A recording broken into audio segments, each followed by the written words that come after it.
Shalom Bapak Ibu dan saudara-saudari yang terkasih.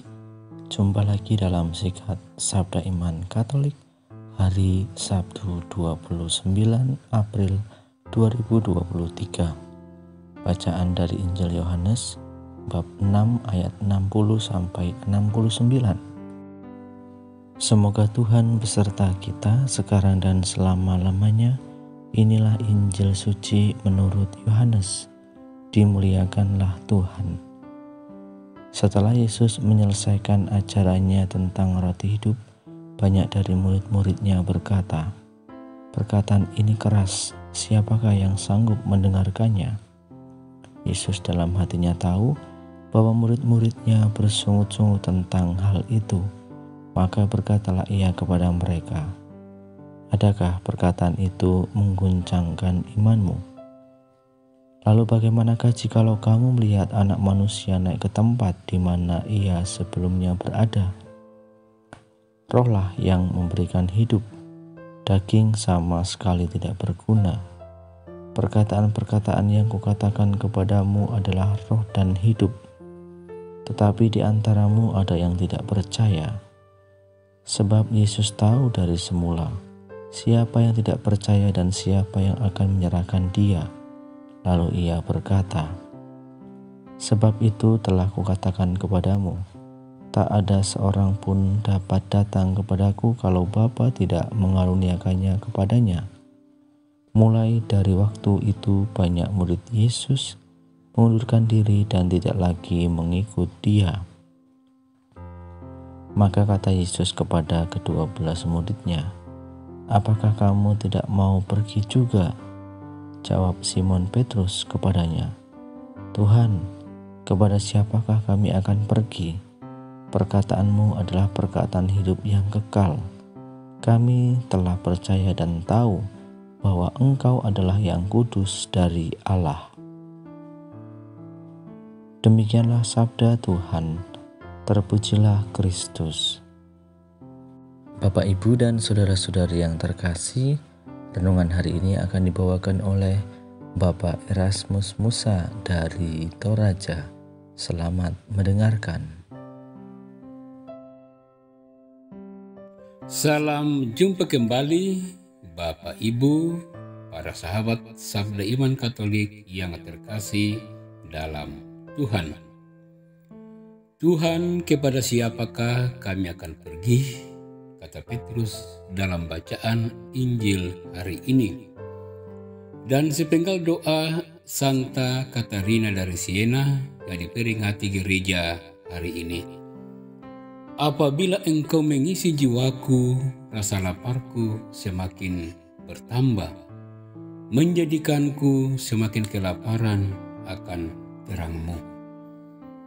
Menjadi pengikut Yesus dan menjadi muridnya bukanlah perkara yang mudah. Seringkali manusia melihat sabda Yesus sebagai sesuatu yang tidak masuk akal. Manusia memandang bahwa ajaran-ajaran Yesus itu sulit, sehingga mereka meninggalkan Yesus. Apa yang dikatakan Yesus memang tidak disertai bukti yang nampak. Dalam kumpulan orang banyak, seseorang biasanya cenderung untuk mengikuti pendapat kelompok orang yang lebih banyak, pendapat yang lebih dominan. Mungkin karena mereka malas berlama-lama berpikir untuk mencerna, tapi juga karena demi amannya. Mereka atau kita ikut arus orang-orang yang berjumlah lebih banyak karena kita takut disindir atau dicela. Bapak, Ibu, saudara-saudariku yang terkasih dalam Tuhan, orang-orang itu tidak dapat menerima perkataan Yesus bukan saja karena tidak masuk akal dan terkesan mengada-ada, namun karena mereka lebih mengutamakan sosok calon pemimpin bangsa Israel yang mereka harapkan akan membebaskan mereka dari penjajahan bangsa Romawi.